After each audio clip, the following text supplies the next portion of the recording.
Autumn leaves drifted across the cemetery as Rachel Dawson knelt before a simple gray headstone, her 2-year-old daughter, Lily, pressed against her chest.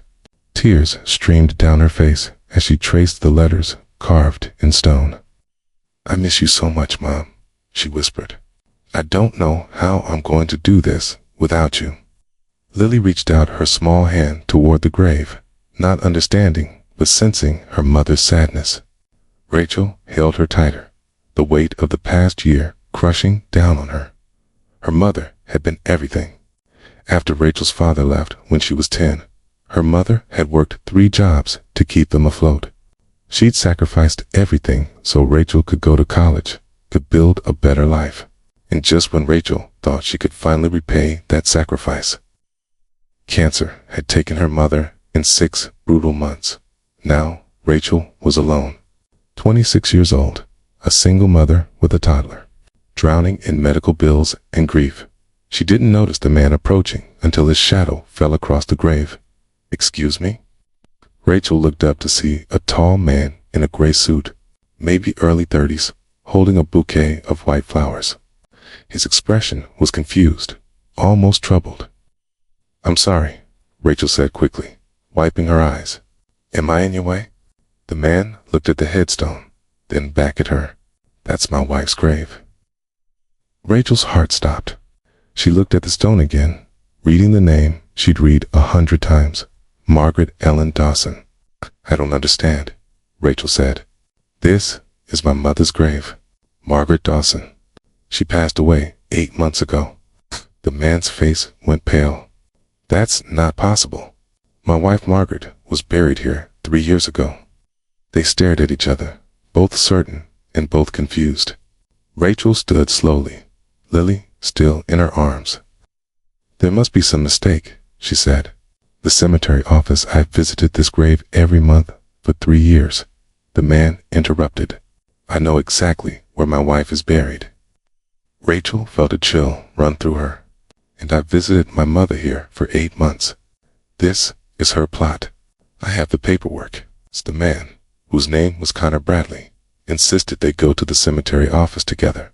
What they discovered there changed everything. A filing error had occurred 3 years prior. Connor's wife, Margaret Bradley, had been buried in the plot next to Rachel's mother, but the markers had been switched.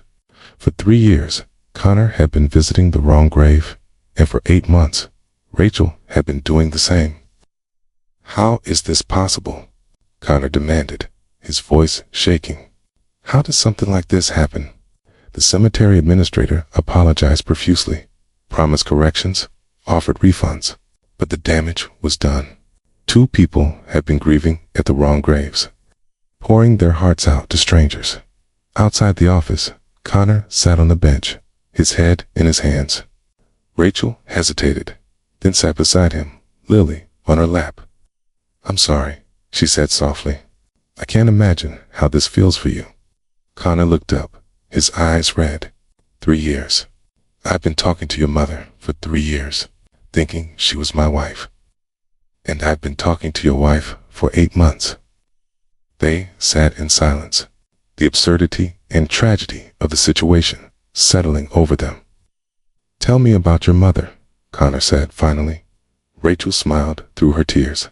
"She was the strongest person I ever knew. Raised me alone after my dad left. Worked herself to exhaustion so I could have opportunities she never had.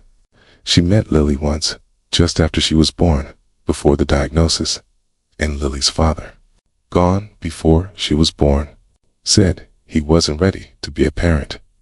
Rachel shrugged. "Mom said it was his loss." She was right. Connor nodded slowly. "My wife Margaret was a teacher, elementary school. She loved children, wanted a house full of them. We'd only been married 2 years when she got sick. She never got to be a mother, and it was the thing she wanted most. I'm so sorry. You know what's strange?" Connor said. "All these years, I'd been telling my wife about my life, my struggles, my hopes. But I was really telling your mother. And somehow, sitting at that grave, I always felt heard. I always felt like someone was listening." Rachel felt tears spill over again. "My mother was like that. She made everyone feel heard. 8. Lily squirmed in Rachel's arms and reached toward Connor. Flowers, she asked, pointing at the bouquet he still held. Connor smiled, a real smile that softened his whole face. These were for my wife, but I think she would have wanted you to have them. He handed the bouquet to Lily, who clutched them with delight.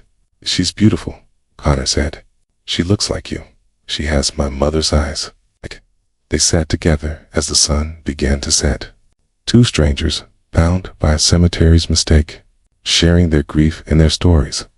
What will you do now? Connor asked. You mentioned medical bills earlier. Rachel sighed. I'm working 2 jobs, but it's not enough. Mom's treatment wasn't fully covered, and the bills keep coming. I'm barely keeping up with rent. She looked at Lily. Ain't, but we'll figure it out. We always do. Connor was quiet for a long moment. I run a foundation, the Margaret Bradley Foundation. We help families dealing with medical debt from cancer treatment. Rachel looked at him. Connor, I didn't tell you that too. I know you didn't. That's why I'm offering. Lee, he met her eyes. For 3 years, I've been pouring my heart out to your mother's grave. Maybe that wasn't an accident. Maybe she was listening, and maybe this is her way of helping you. Rachel started to cry again. That sounds like something she would do. Let me help, Rachel. Not as charity, but as thanks. Your mother gave me comfort for 3 years without knowing it. Let me do something for her daughter. Over the following months, the foundation paid off Rachel's medical debt. But more than that, Connor became a friend. He visited often, bringing toys for Lily and helping Rachel navigate the complicated process of getting back on her feet. They visited the cemetery together now, standing before the correct graves, side by side, just like the plots themselves. I like to think they're friends, Rachel said one afternoon. You're Margaret and my mom, keeping each other company. Margaret would have loved your mother, Connor agreed. She would have loved you too. And Lily, Mom would have approved of you, Rachel said. She always said you could tell a person's character by how they treat strangers. You've treated us like family. Connor turned to look at her. Maybe because you feel like family. A year later, they stood before those same graves, but this time Connor held Lily in his arms, and Rachel wore a ring on her finger. I know this isn't how either of us imagined our lives, Connor said, but I believe there are no accidents. A filing error brought us together. Your mother and my wife, side by side in death, somehow led us to each other in life. Mom always said the universe has a plan, Rachel said, even when we can't see it. Lily placed flowers on both graves, something she'd learned to do over the past year. For Grandma, she said at one. For Margaret, she said at the other. Connor knelt beside her. That's right, sweetheart. They're both watching over us. Rachel looked at the 2 headstones, so close together, and felt peace wash over her. Her mother had spent her life taking care of Rachel, and even in death, she'd found a way to continue. A cemetery's mistake had brought together 2 grieving souls. A filing error had created a family, and 2 women who never met in life had somehow orchestrated, cued a miracle from beyond. Some connections can't be explained by logic. Some meetings feel destined, even when they arise from chaos. And sometimes, the people who love us find ways to keep loving us, keep guiding us, keep bringing us exactly what we need, even after they're gone. Rachel leaned into Connor as they stood before the graves. Lily between them, a family born from grief and grace. Thank you, Mom, she whispered, for everything, still. If this story touched your heart, please like and share it with someone who believes that love transcends everything, even death. Subscribe for more stories about unexpected connections and the mysterious ways life brings us together. Leave a comment about someone who still guides you, even though they're gone. Your stories inspire us all.